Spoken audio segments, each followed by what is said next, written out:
प्रत्येकासाठी यावेळेस आपण देवाचे आभार मानू आणि यावेळेस आपण प्रत्येकजण त्याचबरोबर जो कोणी परमेश्वरावर या भूतलावर जो कोणी प्रेम करतो, परमेश्वराचंच भय बाळगतो आणि त्या प्रत्येकाने लज्जित व फजित होऊ नये म्हणून काय करायचं आहे, त्याचबरोबर आपले जे वैरी सैतान व त्याची पिल्लं ह्यांनी आपल्यावर विजय मिळवू नये, ते विजय कसा काय मिळवू शकणार नाहीत, यासाठी आपण प्रार्थना करणार आहोत. त्यासाठी आपण वचन वाचू. स्तोत्रसंहिता 25 1-2 वचन. त्याच्यामध्ये आपल्याला पाहायला मिळतं, हे परमेश्वरा, तुझ्याकडे मी आपले चित्त लावतो. हे देवा, तुझ्यावर माझी श्रद्धा आहे. माझी फजिती होऊ देऊ नको.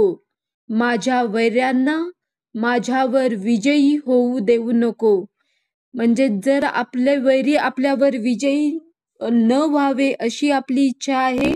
त्याचबरोबर आपण ज्यावेळेस परमेश्वरावर आपली श्रद्धा ठेवतो त्यावेळेस परमेश्वर आपल्या वैऱ्यांना आपल्यावर विजयी होऊ देत नाही व आपली फजिती व लज्जित आपण कुणासमोरही केलं जात नाही. हे आपल्याला पाहायला मिळतं. यावेळेस आपण पहिली प्रार्थना करणार आहोत की परमेश्वरा, आमचे जे चित्त आहे आम्ही आपल्या सर्वस्वाने तुझ्यावर भाव ठेवावा व आपली विचारसरणी ही ख्रिस्ताची विचारसरणी आमची व्हावी, यासाठी आपण पहिली प्रार्थना करूया. उपकार स्मरण करणार आहोत. उपकार स्मरणामध्ये सामर्थ्य आहे. जे आपल्या जीवनामध्ये असलेले जे संकट आहेत, जी परिस्थिती, जर कोणाच्या जीवनामध्ये वाईट परिस्थिती असेल तर ती बदलण्याचं सामर्थ्य उपकार स्मरणामध्ये आहे.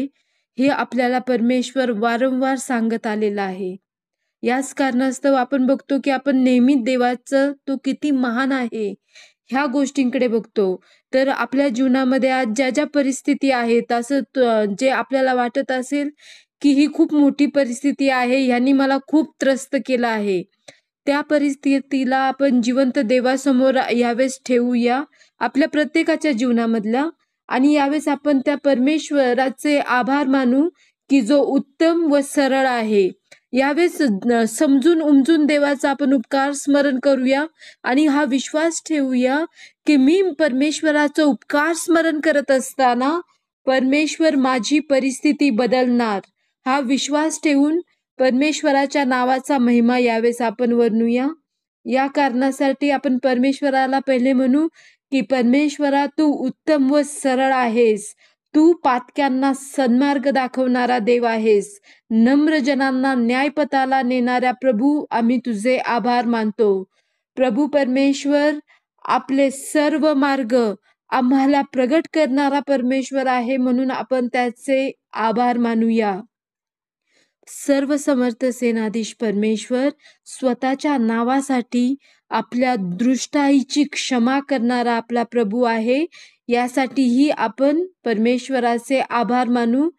जेणेकरून काय होतं की ज्यावेळेस आपण परमेश्वराचे आभार मानतो आणि वचन 3 प्रमाणे, स्तोत्र 25:3 प्रमाणे ज्यावेळेस आपण परमेश्वराची कास धरतो, त्यावेळेस तो जो कोणी परमेश्वरावर अवलंबून राहतो त्याची फजिती होऊन देत नाही, असा आपण कबूल करूया. त्याचबरोबर परमेश्वराने आपले मार्ग, त्याचे मार्ग आपल्याला दाखवावे, त्याच्या वाटा आपल्याला प्रगट कराव्या, यासाठी आपण प्रार्थना करणार आहोत. आणि या सर्व गोष्टी वचन 3 ते 12 पर्यंत यावेळेस आपण प्रार्थना करूया. मसाखारा बोलो बोजो. आपण जे कोणी ऐकत आहोत आपण विश्वासाने कबूल करूया की ज्यावेळेस मी परमेश्वराची स्तुती आराधना करणार आहे, परमेश्वर माझी परिस्थिती बदलणारच बदलणार. आमेन. लामा शिखे रिबी लाबा रेखे लाबा जाडाबा शिखे रिबी लाबा रेखे लो बोजो खोबो. हे परमेश्वरा, प्रभू येशू ख्रिस्ताच्या सामर्थ्यशाली नावात, त्याच्या पवित्र व बंधनमुक्त करणाऱ्या रक्ताद्वारे आम्ही तुझ्या जवळ येतो. धन्यवाद प्रभू परमेश्वरा, तू सत्य परमेश्वर आहेस. तू जो उत्तम व सरळ परमेश्वर, जो आम्हा पातक्यांना सन्मार्ग दाखवून तुझ्या तारणामध्ये चालवायला लावणाऱ्या प्रभू, आम्ही तुझे आभार मानतो. धन्यवाद प्रभू परमेश्वरा. निश्चित आमच्या पुढे असलेली प्रत्येक समस्या ही आज चित होणार आहे आमच्या पुढे, कारण आमचा प्रभू सर्वसमर्थ सेनाधीश परमेश्वर आमच्या साह्यासाठी उभा आहे. आणि जो कोणी परमेश्वराची कास धरतो त्याला तो कधीच लज्जित व फजित होऊ न देणारा परमेश्वर, आम्ही तुझी उपकार स्तुती करतो. धन्यवाद प्रभू परमेश्वरा. तू आपले मार्ग आम्हाला दाखव, तुझ्या वाटा आम्हास तू प्रगट कर, जेणेकरून या भूतलावर आम्ही आशीर्वाद युक्त जीवन जगू. धन्यवाद प्रभू परमेश्वरा. आम्ही तुझे आभार मानतो. त्याचबरोबर तू चांगला आहेस. तू आमचा उद्धारक देव. होय, तूच आमचा उद्धारक प्रभू आहेस असे यावेळेस आम्ही कबूल करतो व आम्ही तुझीच प्रतीक्षा करणार. आमच्या उत्तराकडे आम्ही इतर कोणाकडेही दृष्टी लावून स्वतःवर श्राप ओढून घेणार नाही, असेही प्रभू येशू ख्रिस्ताच्या सामर्थ्यशाली नावात आम्ही घोषित करतो. धन्यवाद प्रभू परमेश्वरा. तू आपल्या अपार कळवळ्याने व वात्सल्याने आमची आठवण ठेवतोस म्हणून तुझे धन्यवाद. धन्यवाद प्रभू परमेश्वरा. आमची तारुण्यातील पातके व आमचे अपराध यांना तू आपल्या वात्सल्यानुसार क्षमा करीतोस. आणि प्रभू परमेश्वरा, जेव्हा आम्ही पश्चाताप करून तुझ्याकडे वळतो आणि परत त्या श्रापित मार्गाकडे जात नाही, तेव्हा तू आम्हाला आपल्या वात्सल्यानुसार तारणाऱ्या प्रभू, आम्ही तुझे आभार मानतो. तुझं उत्तमपण व सरळपण आम्हाला दाखवणाऱ्या पित्या, आम्ही तुझे धन्यवाद मानतो.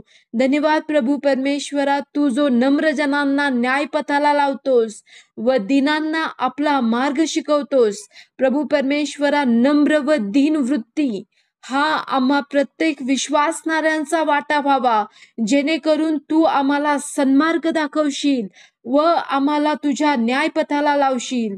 धन्यवाद प्रभू परमेश्वरा. तू चांगला आहेस.